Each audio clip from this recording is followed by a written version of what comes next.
helping a colleague. I was originally helping a colleague that worked with Myron on some other programs that got me into coming up to this program and being involved. I've wanted to put solar into my property, but I've got three sisters saying, you're out of here, we're selling. So this is becoming a very interesting situation. And Okay. I look forward to just keep up with all of this good stuff. What Richard didn't tell you is he lives in San Antonio, and he is in the special state of Texas, which is the Lone Star State, but it's also better described as the Alone Star State because they don't want to share electricity with anyone or get it from anyone. Yes, indeed. I call it the Lunar Star State. The lunar state. They're damn lunatics. Okay, Michael. That actually reminds me of the New Orleans, the Historical Society had a misprint one time. There was an editor in a newspaper who accidentally had a typo where they called them the Hysterical Society. In New Orleans, the Historical Society can give you fines if you replace your windows and it's not historically accurate or something. I think Myron, you're telling me about that, but Okay, well, go ahead, Michael. Tell us about you. I am a consultant, retired utility employee. Been in the business close to 40 years. Primarily on the distribution side, not on the generation transmission side. Yeah, he was a CEO of a Muni, right? In Co-op, co-op in South Carolina, is that right? Tennessee. Tennessee. South Carolina, Tennessee, what's the difference? We're close. They're close. I can be in South Carolina in a couple hours. Right. Okay, so Christopher's joining us. Okay, and Christopher, we've introduced him to Michael before, and Christopher, I owe you an explanation, so I'm going to repeat it one more time. So in the last week, a lot of things happened. On Wednesday of last week, Tuesday of last week, actually Monday of last week, Dan interrupted our meeting and said we should be talking about what's going down at the Public Service Commission. And sure enough, they voted 4-1 in favor of what we think is bad news for Louisiana. Not everyone agrees, obviously. 4 out of 5 of the Public Service Commission voted for it. Fortunately, New Orleans is not regulated by the Louisiana Public Service Commission, but that doesn't change whether or not it has a big effect on us. But nevertheless, subsequently, we realized that some of our political competence, our ability to influence the people we want to influence, may have been degraded by the conversations we had in the last 2 weeks, where some people say there's just too many emails about jellyfish to be influencing political decisions about utilities. That's not quite how they said it, but that's what it translated. So we decided to spin off a new listserv for cross discussions that will not undermine the number of emails being sent in the primary listserv, the one we're using until literally this weekend. Christopher, does that answer the question that you may have, or did you want to ask me something else? That's it, Myron. Again, I just didn't know what was going on. I didn't know why we were discussing jellyfish. Okay. Again, I understand the need to ultimately educate and move along, but as far as I'm concerned, this is an advanced group. They all have the basis of enlightened discussion, and we need to focus in on what we're trying to accomplish, not general education. I agree, Chris, and I don't want to shut you down at all. Hope you didn't feel like I did. I just said you sent it to the wrong list, but you didn't know that there was a new list, and hopefully now you do, and it's not a problem. I also turned off everyone's ability to do posting in that list except for a small group so that we could focus all conversation in the new discussion. So it's ProRate-discussion at Google Groups is the new format. And all the people now on are in that list. There are more people who are invited. The way Google Groups works, I can only subscribe you without your assent. If you're a Gmail user. Others have been invited, haven't accepted the invitation yet. That's up to them. And of course, there's Dave Stetz, who is a member of our board and a past leader in the Sierra Club. In fact, I'd like to ask Dave a question for everyone related to what our meeting is, but let me turn on the share and put it on the screen so you can see what we're talking about tonight. It's right here, and I'll share my second screen right now, which is, I believe this one. Okay, so you can see my cursor moving on the screen now? Yep. Okay, so. Yep. What I wanted to talk about is what is going on tonight. So it's focusing on this list of comments. My wife helped me revise it and clarify it and makes best sense out of it because it's a little bit complicated issue. What are we talking about? So it turns out that for a moment, I asked Dave Stetz to explain something. So let me ask him to explain it. It's going to be slightly out of order, but here's what's going on. So Entergy New Orleans buys electricity through the wholesale marketplace called MISO. But because MISO is mostly north of New Orleans, and in between most of MISO and New Orleans is the rest of Louisiana, electricity purchases for the Meta plant, which is talked about. Hopefully people did a little bit of reading going into the meeting, will eat up a lot of the cheap electricity in Louisiana, and some of it or much of it coming from MISO.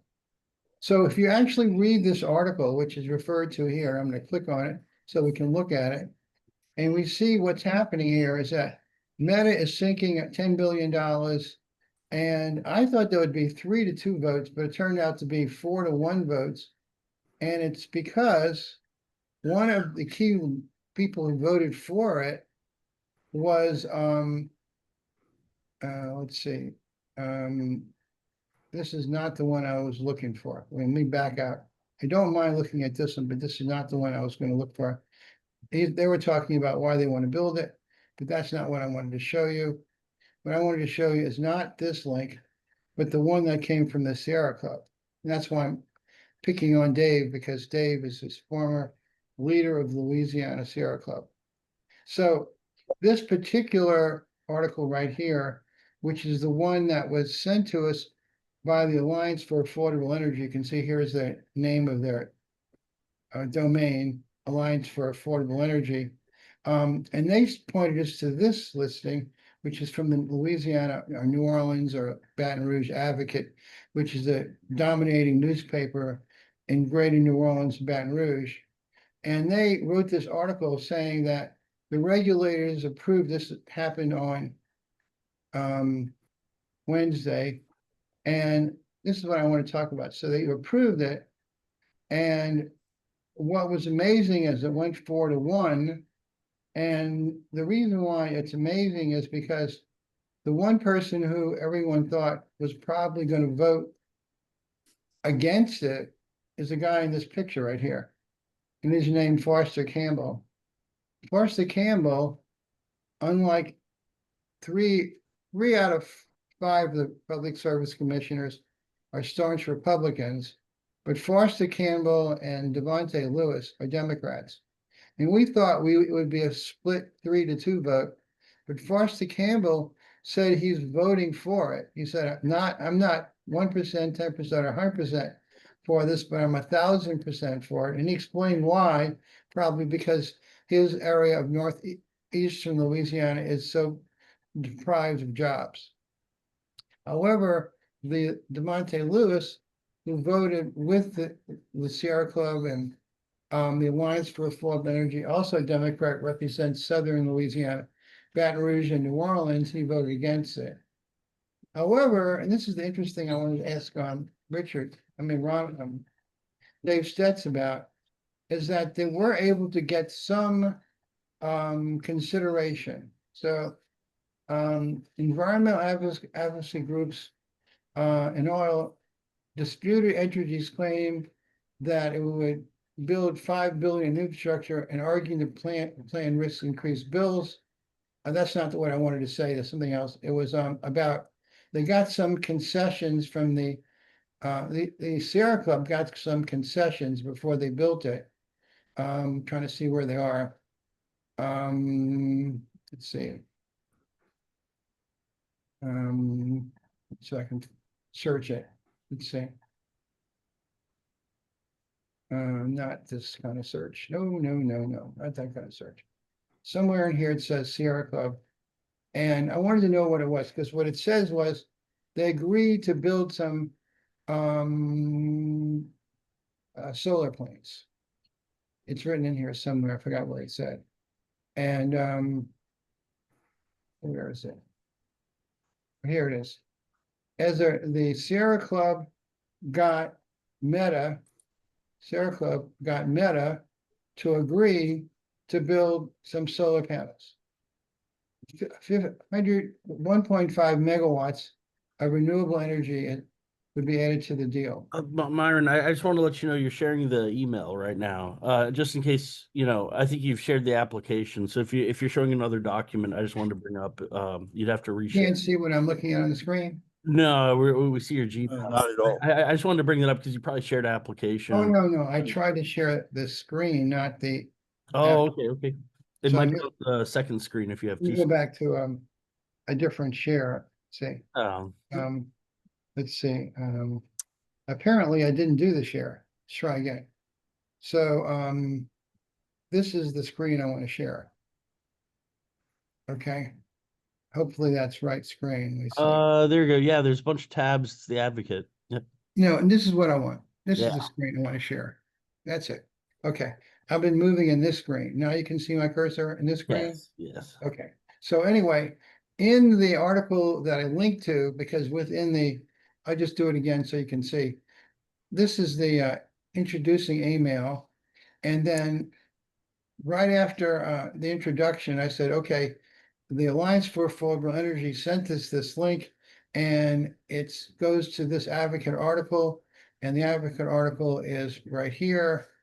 And you go to it and you'll see that I was going down in the article, and it says that the Sierra Club, I'm highlighting it on the screen. My cursor is moving slowly, but it's getting there. Here's the Sierra Club, okay? And they got the Meta to agree to build 1.5 gigawatts of renewable energy. I was wondering if you knew anything about that, David. No, because for years, the Sierra Club really hasn't had an energy czar or whatever you want to call them, other than we had the Beyond Coal campaign, and I complained that, well, most of those plants are going to be shut down anyway because they're not economically profitable anymore. So they claim all these wins, and I go like, yeah, but they were going to be closed anyway. You might have got them closed a couple of years sooner, but I consider nothing worth beating their drums over. But and other directors that were concerned about energy felt that we didn't really have a clear energy policy. I mean, there's no money put behind it, very little. Well, If anyway, anything happens, it's because of a local chapter, a state chapter, taking somebody on.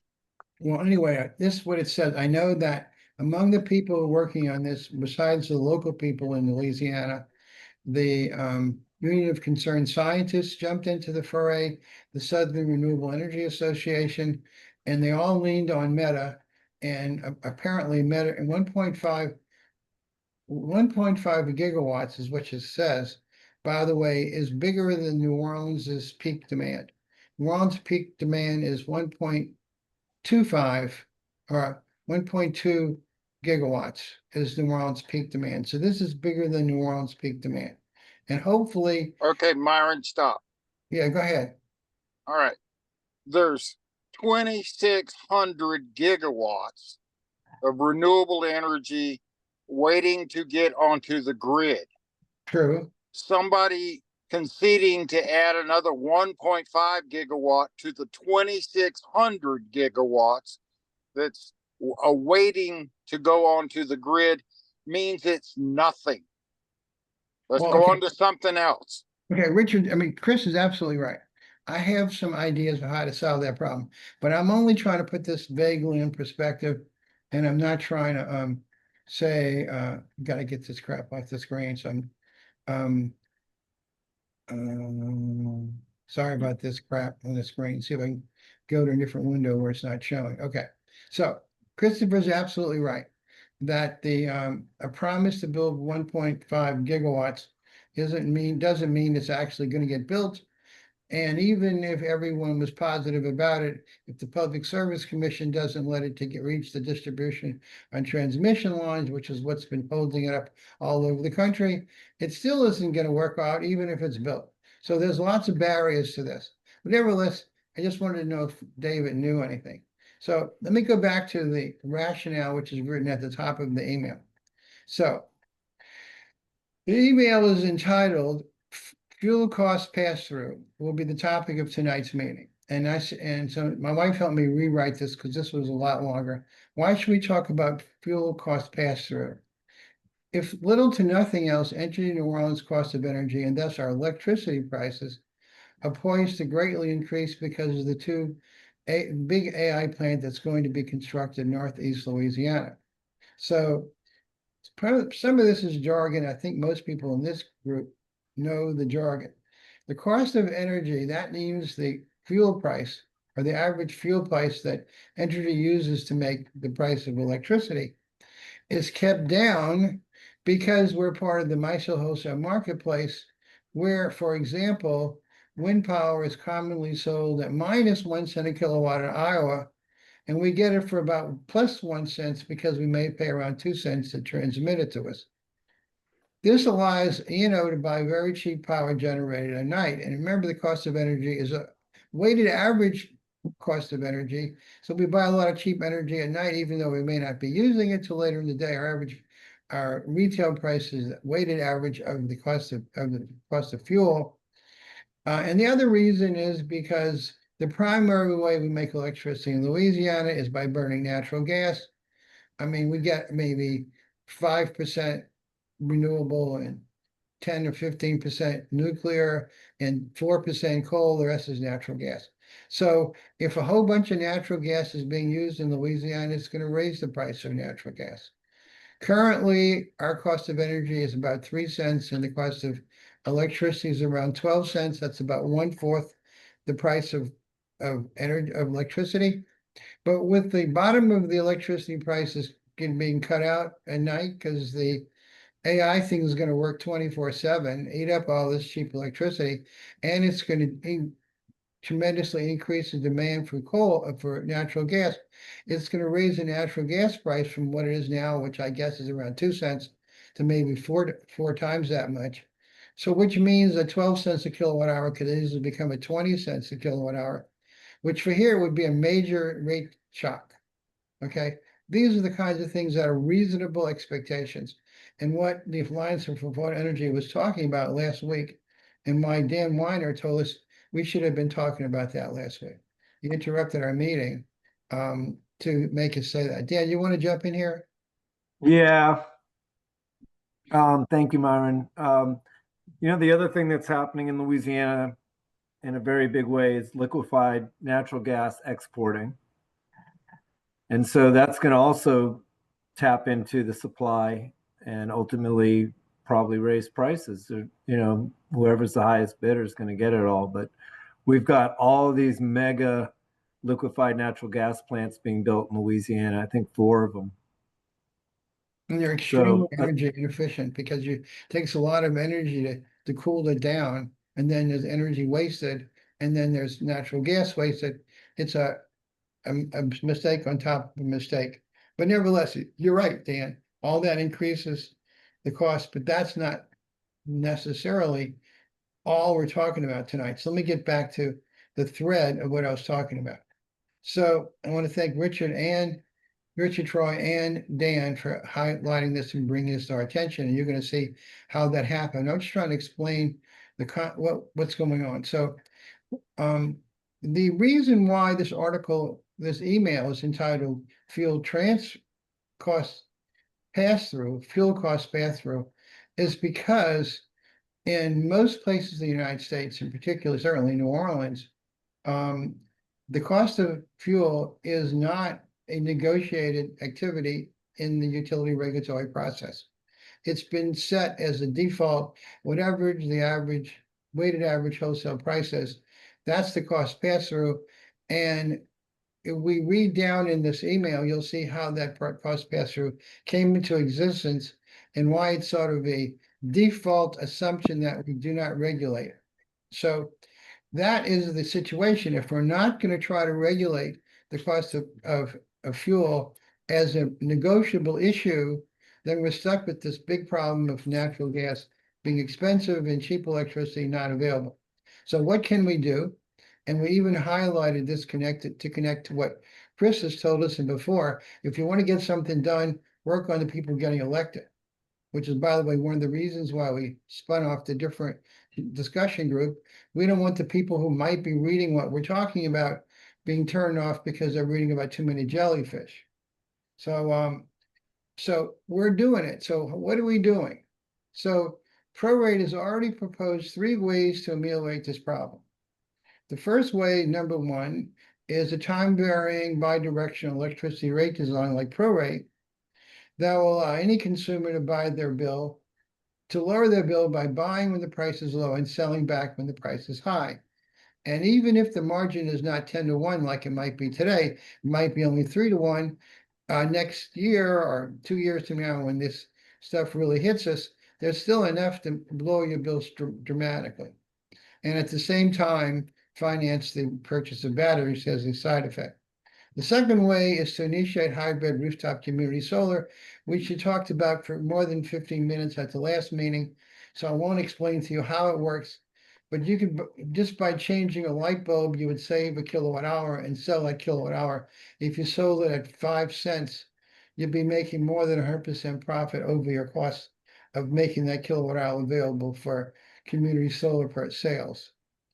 And the third choice, and this is the one that really ties in the fuel cost issue, is abandoning the status quo that assumes fuel cost adjustment can't be changed for something better.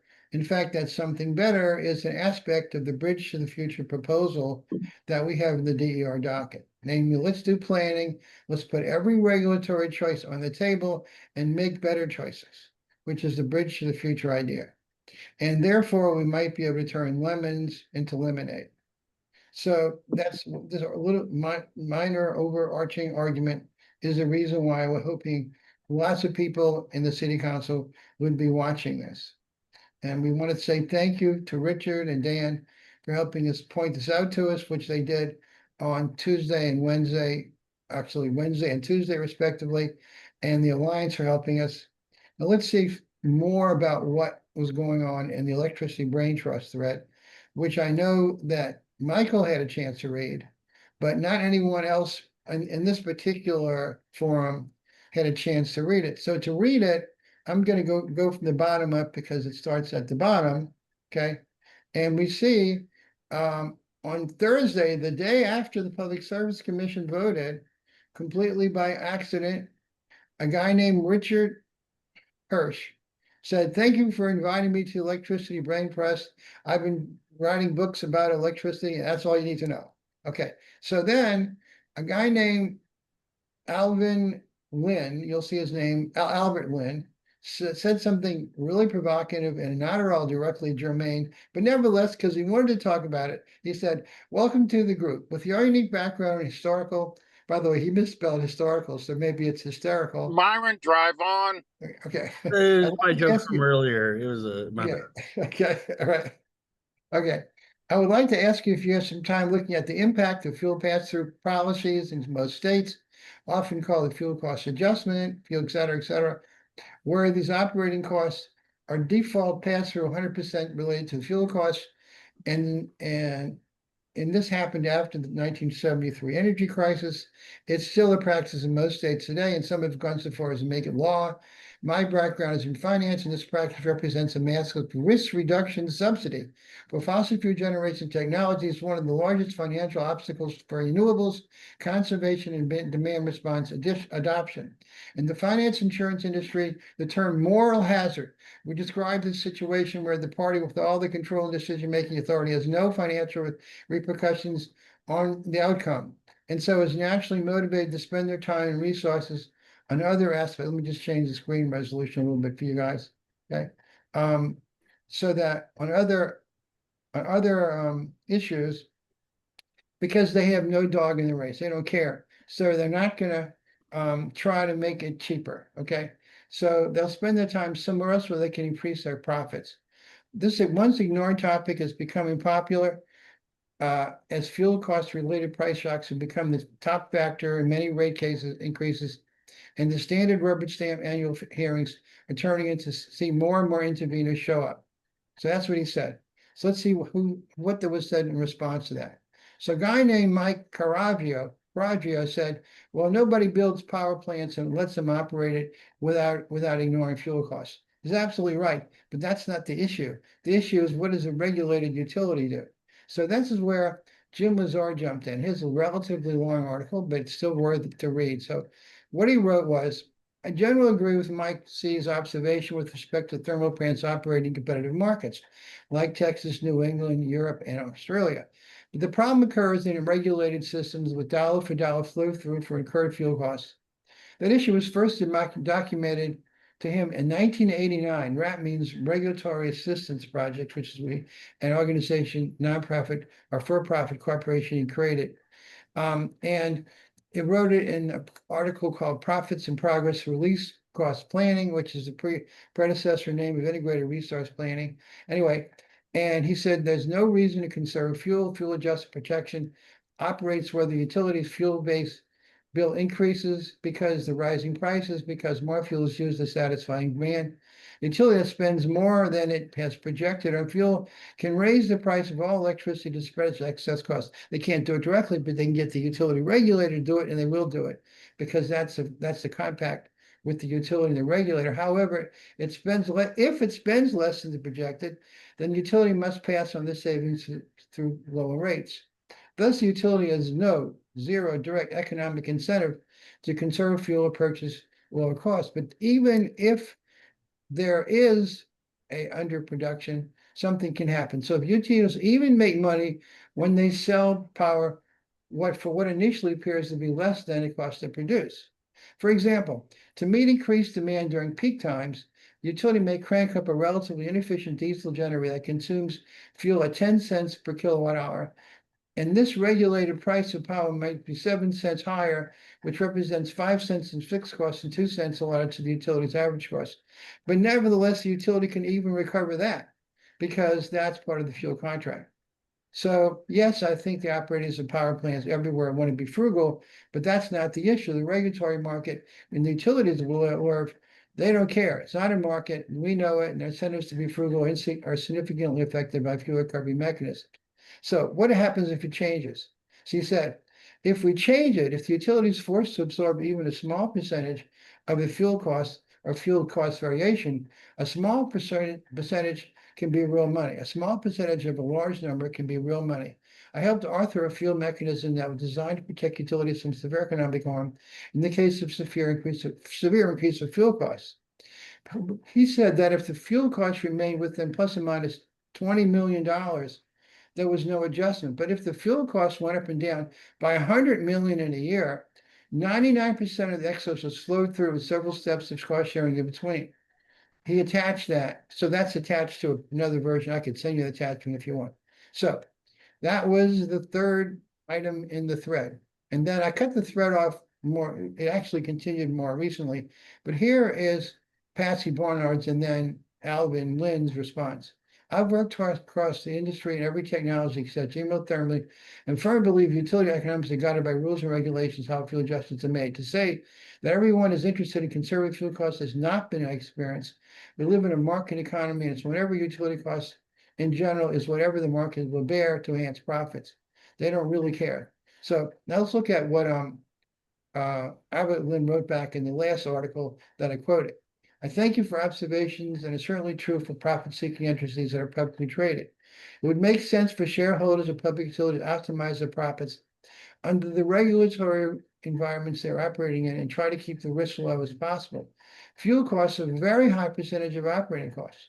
The extremely high volatility and inability to manage, hedge, or predict natural gas prices makes the fuel costs pass through extremely valuable utilities that they own generation assets.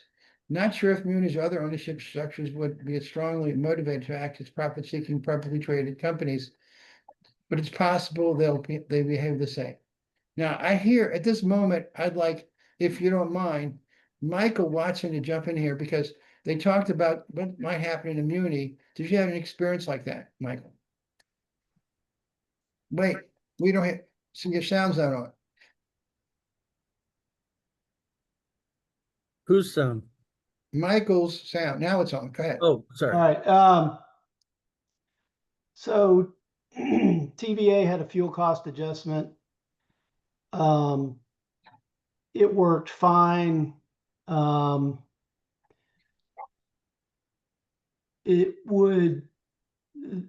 biggest problem in the Tennessee Valley with the fuel cost adjustment was the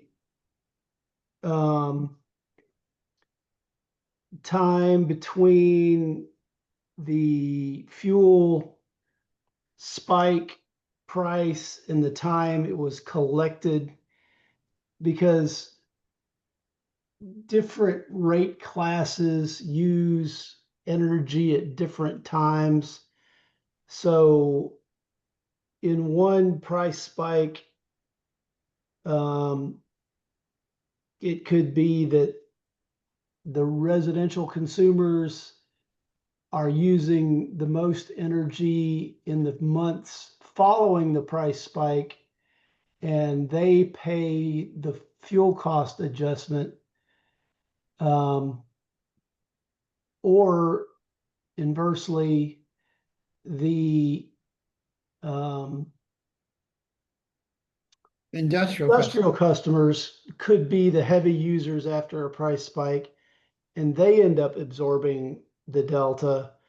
And it's not a frequent occurrence, but when it does occur, it creates a lot of consternation between the two rate classes, and the two rate classes are represented by different groups.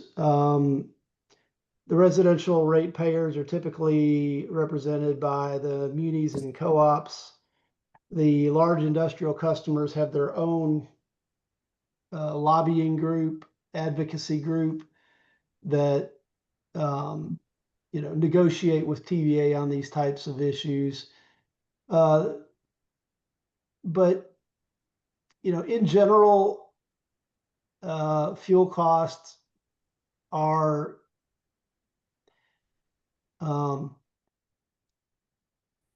difficult to manage for the utility. Passing them through to the end user makes a lot of sense. There should be regulatory incentives to keep fuel costs low, and I believe the Caravaggio guy really nailed it.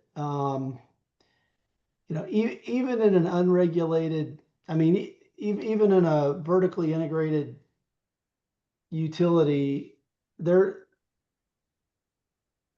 they operate the stack efficiently. It doesn't make sense for them not to. If they didn't, the regulators, it would be pretty obvious to the regulators they weren't doing, and that's part of their regulatory compact, is that they do that. I'd like to interject here. So Go ahead. I didn't want to cut you off, but I didn't know where you were going. It was an open question. Let me suggest some scenarios that can make a big difference. Okay. So in 2018, when New Orleans consumers were fighting tooth and nail to stop the building of the New Orleans Power Station, NOPS, which wound up getting built. There are many people who said, well, you could have done it this way, which is cheaper, or that way, which is cheaper. And one of the advocates for a company in, I think, near Houston called Green Line Power was saying, we can build a transmission line to the wind fields of Texas and get you the same energy you want for way cheaper, including the cost of the transmission line. Okay. So that is an option that was not considered. Another option that's considered, I've noticed, is that you know really how long I've been watching what's going on in the utilities. So about 15 years ago, there was a gas-fired generator in Arkansas where they didn't have it wasn't producing as much electricity as needed. They thought there was going to be more need in Arkansas than they had. So they tried to get New Orleans to buy a percentage of that. And buying a percentage of that might mean that they would get the electricity from it, much like they're supposed to get the electricity from Grand Gulf nuclear power plant on the Mississippi River, closer to Jackson, Mississippi, and thereby improve their economics. But there's another possibility I see, and although Brendan, who I'm looking at in the middle of the screen, lived in Ohio, but actually a couple of states to the west of them is Iowa. And Iowa has a tremendous investment in wind energy. In fact, that's the place I was saying was making electricity at -1 cent a kilowatt hour. And by the way, if you don't understand why you can make money at -1 cent a kilowatt hour, I will explain it to you later, but that's an off topic, okay? We could make a contract with a couple of windmill generators, a couple or 5 or 10 or 20 in Iowa, get them to build windmills, and then get a direct contract with them. You would think that the wholesale marketplace would demand that you contract within their wholesale marketplace structure, but I don't see why you have to. I don't see why you can't buy directly from that resource and say, that's our electricity, Meta can't have it. New Orleans has already purchased 20% of the operation of 10 farms in Iowa and scoop it up ahead of time. Okay. So those are choices that I think. Windmills and gas peakers are not apples and apples. They're apples and oranges. I know that. I know that. Well, you're conflating them, and they're not. No, I don't mean to be conflating. I'm not saying they're equal, but the bottom line is what New Orleans would want to do is lower its cost of fuel. And that's a weighted average over everything they might be able to buy. So the windmills maybe only operate 10% of the time, in the natural gas plants 90%, but they still add to the mix, and they could add to the mix of cheaper electricity. That's all I'm saying. I'm not saying they would be reliable like a nuclear plant or a gas plant, but they would still lower our average price. Yep. And we can't buy it. If we don't do something special, we won't have access to the electricity from Iowa. If we just do it the way we are doing it, which is hope to buy it from MISA. That's what I was talking about. I don't mean to say we would guarantee that energy. Anyway. And another fact check. I just looked it up. The round trip on a residential battery is about 83%. And the round trip on LNG is about 85%. So you're not liquefying natural gas and shipping it to Europe isn't any more efficient, less efficient than charging your battery in your house and then selling it in the afternoon when the price goes up. That's hard to believe. That's that bad. It's that bad. But those are apples and oranges. Well, why? You're talking about because you're talking about exporting something that has nothing to do with saving something. and using it here. A battery doesn't save anything. It just moves, it time shifts the energy consumption and Right. And what does exporting 20 do? and wastes 20% in the interim. I don't And believe it's what that does high. exporting do? Well, it gives our European allies and our allies in Japan a source that's not from Russia. Okay. I think those are oranges and apples. I I mean, I'm but just I telling understand you what you, that I understand your point. I efficiency understand the of point you're making. LNG and you know, LNG, if we could get rid of the Jones Act, it'd be the people in New York and New Jersey buying it instead of the people in Europe. Now, what's Right. the But Jones the Act? point you're making is understood that there's a lot of ways of being inefficient. What's the Jones Some Act? are some release more carbon than others. The Jones Act requires that any material originating in the United States and terminating in the United States must be shipped on a United States flagged vessel, which is why Hawaii and Puerto Rico don't buy their energy from the United States, because there are no United States flagged LNG carriers. Oh, It's a really crazy law from the 20s or 30s. gotta have the right flag on the ship. I've read quite a few I'm articles. gonna jump in here just for a second. Go ahead. Okay, the reason there's no American flagged LNG vessels is because the vessels couldn't pass basic Coast Guard safety procedures. That's why they get flagged from Panama or they get flagged from Nigeria. Okay, has nothing to do with the marketplace. It has to do with the regulatory requirements of really, you know, commercial vessels on Western rivers. But I won't get into the Coast Guard aspect of this. But Dan's point, and Mike's as well, was that the Jones Act allowed energy producers to export energy. And it used to be the law that the only way they could export energy is if the United States was completely self-sustaining.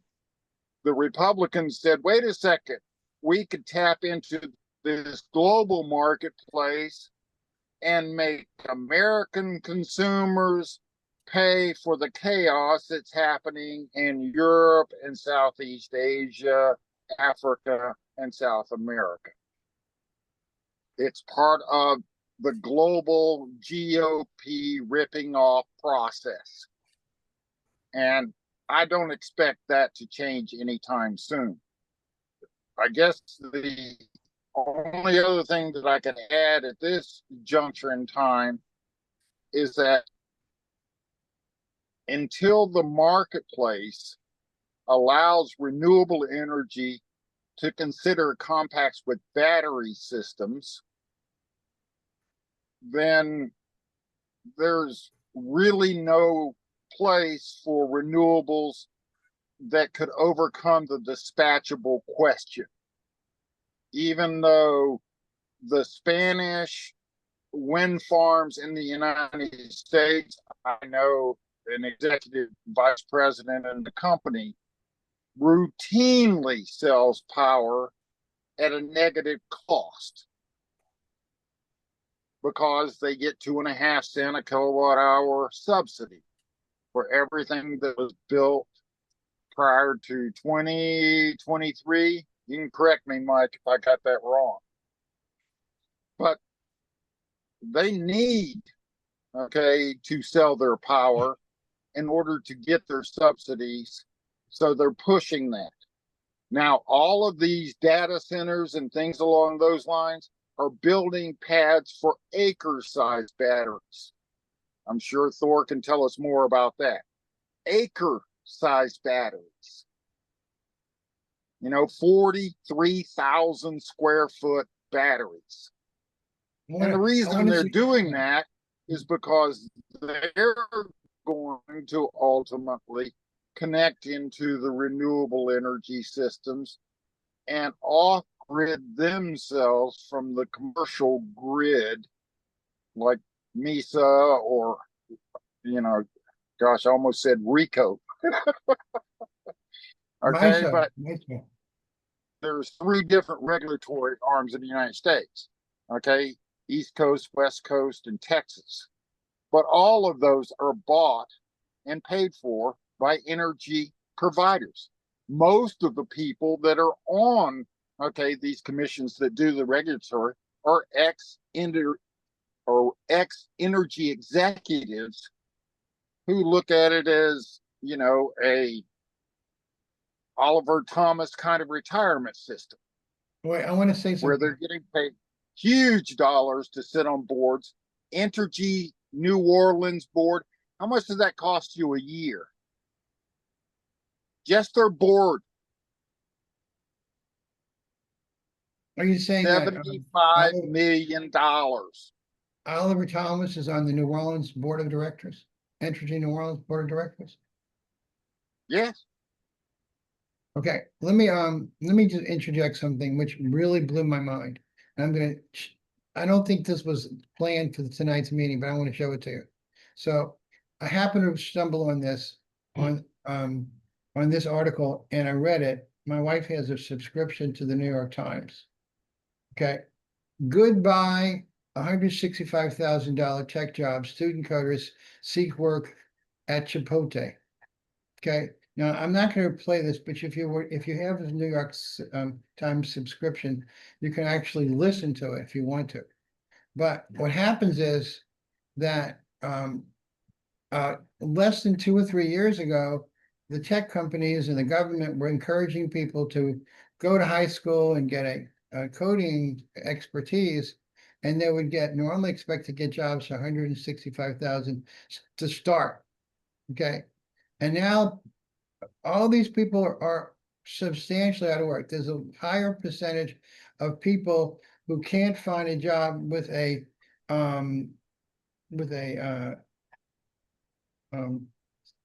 computer science degree than a person with a biology degree.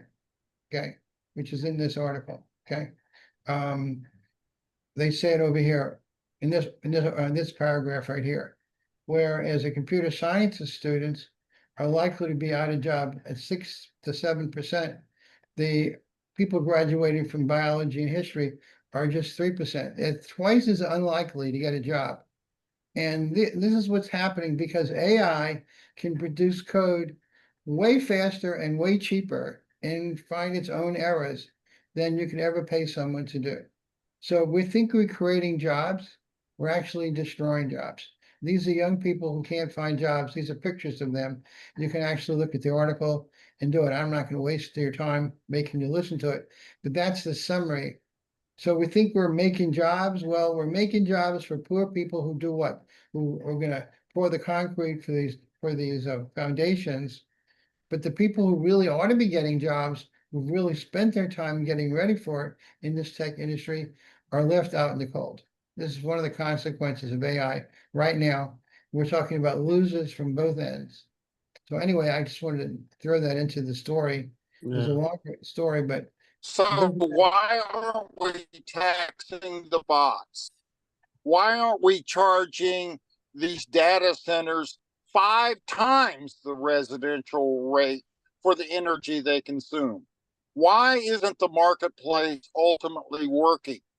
And my answer to all of those questions is because people of this group right here will not take any overt action to ultimately draw the public's attention to these issues. All right, tell it. So you got board members in this organization in the meeting. What do you recommend that we do?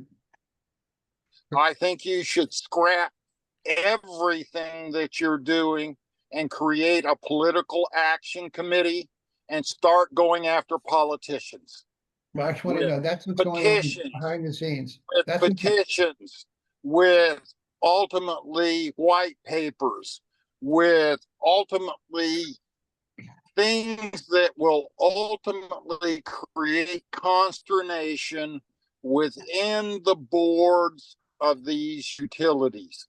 But as long as you're playing the, oh, we've got to do the DER 2545 plan, don't you know that as soon as you put up the DR 2545 plan and it's replaced by the utility with the DR 2546 plan, which says forget all of that other stuff, just do what we want to do, and that's what the fucking regulators are going to do. And everybody here that's ever gone to one of these planning meetings and saw how they operate know what I'm saying is true. The time for ultimately playing fair, being diplomatic, okay, is lost. That doesn't exist anymore. If you think AI cares about your feelings or your diplomacy, you're fucking wrong. We're at a war, and you guys are trying to play like gentlemen. Okay? They're not playing.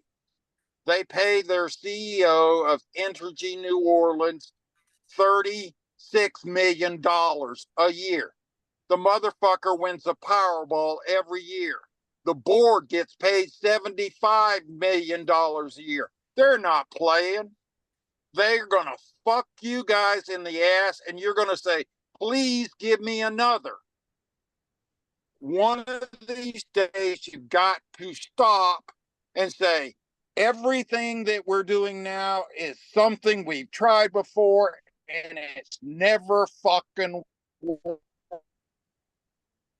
So Okay. scrap all the fucking discussions, get some political, okay, meat on the table, and send them out with long fucking knives. Okay, well, how Either do you, that or admit that you're sucking cock right now.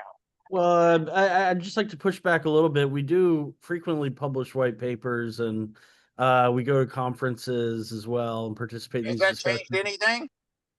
Well, I'm trying to say yes and to what you're saying. It doesn't have to be scrap something and then just go the political action route, but we can do a lot of different things.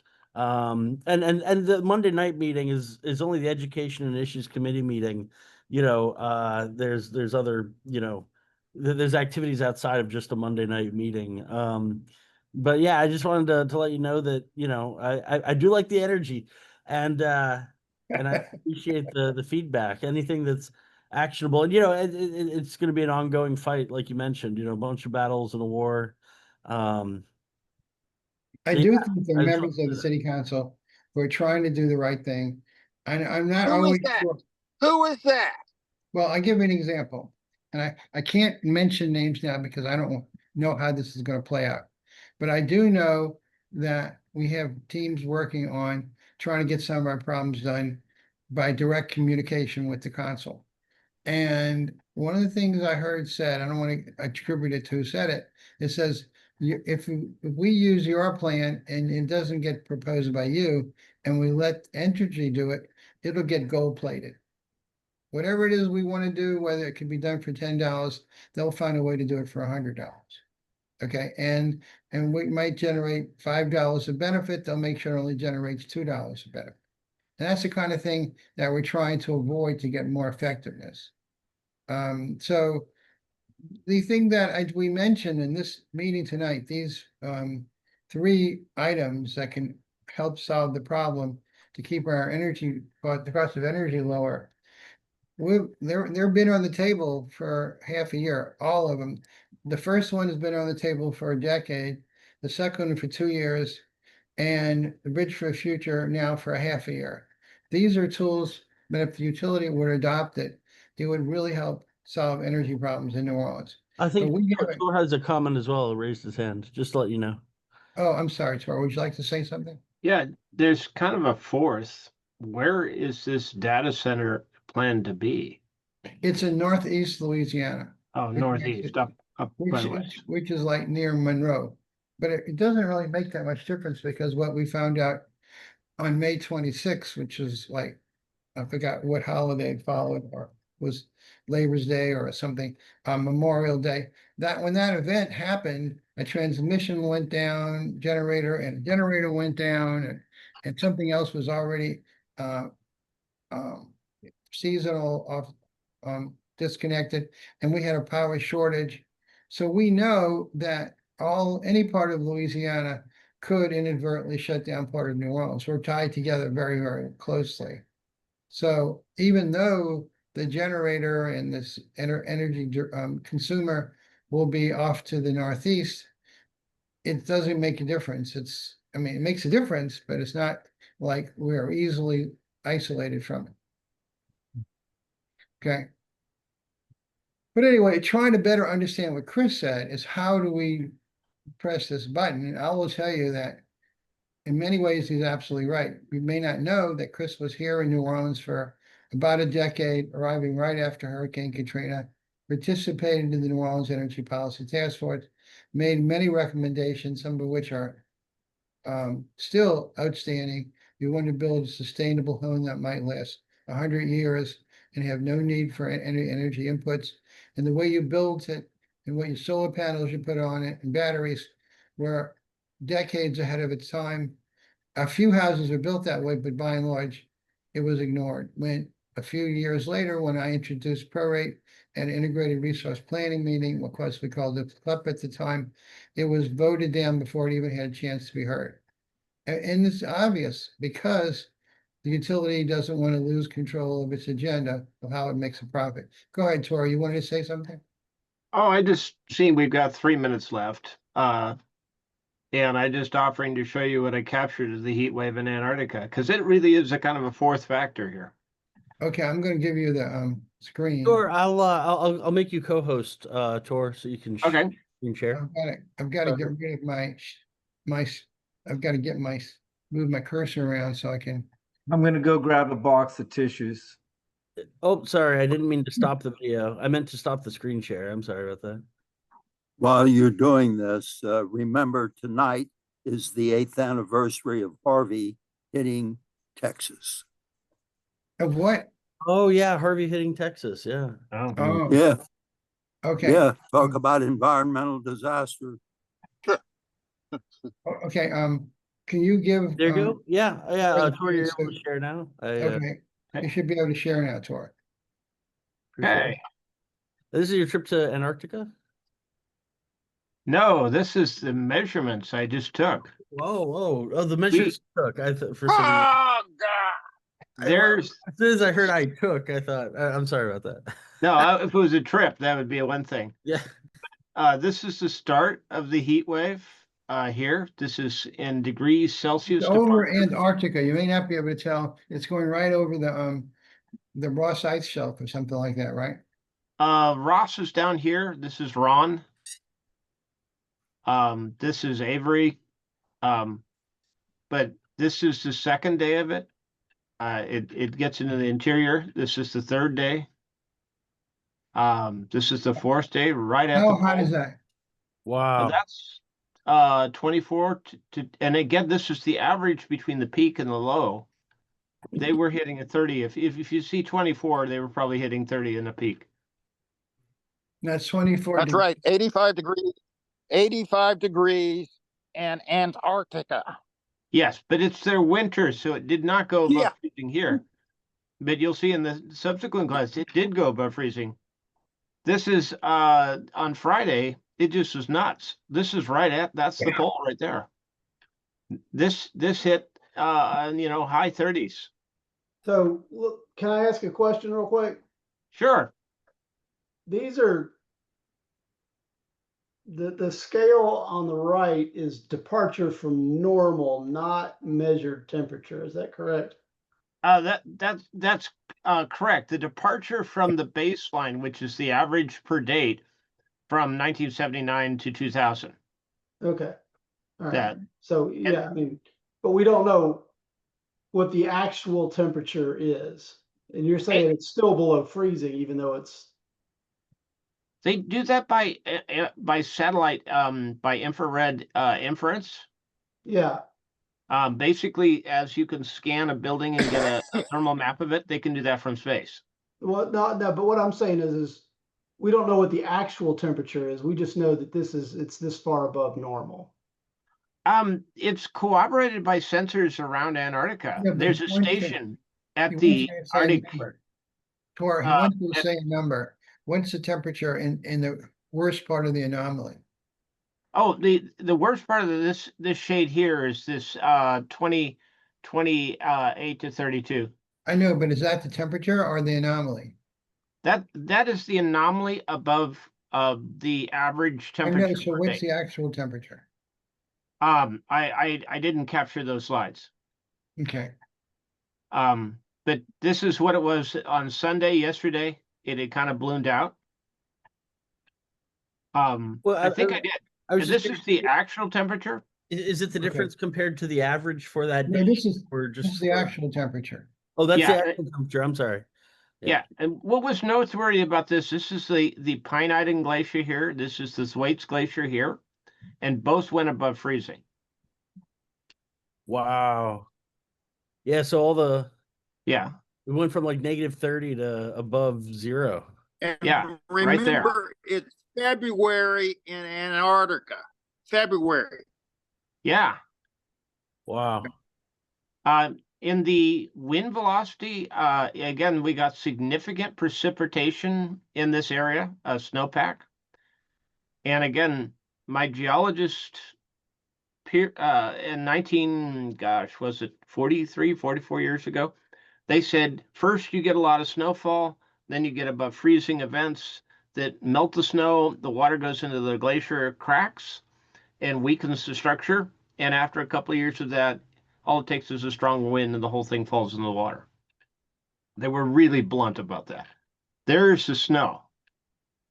There was more snow on this date. I only captured a few of these because I really look for the big snow events. This is the measured vapor in the atmosphere. The darkest color here is the lowest on the scale. That's between 0 and 2 kilograms per square meter of humidity in the air column to space. And what's really novel is that it pushed off the dry air that is typically in a nice tight circle around Antarctica. That's what it's been for most of the time. It basically dislodged it. You can see it here. It looked like something else. I mean, the cold air is here and you pushed all this warm air on the continent. I took this one to highlight how this much denser is up to 10 kilograms of water was getting over this part. I mean, it didn't just get hot, it got moist. This is the precipitable water standard anomaly. Again, using a baseline, and it's measured from space. And these are, in sigmas. It hit, pegged their scale. This is the second day of it, the third day, the fourth day. This massive anomaly right at the pole. I've never seen that before. There's the fifth day. It got even bigger. I think this is the second to last day. It began to spin off, and it What began. you're saying, Tor, is that this precipitation over the pole, which sounds like a good thing because it would be adding moisture up there, is actually a bad thing, right? Well, it blocks the radiation of infrared into space because basically water is a much more potent greenhouse gas.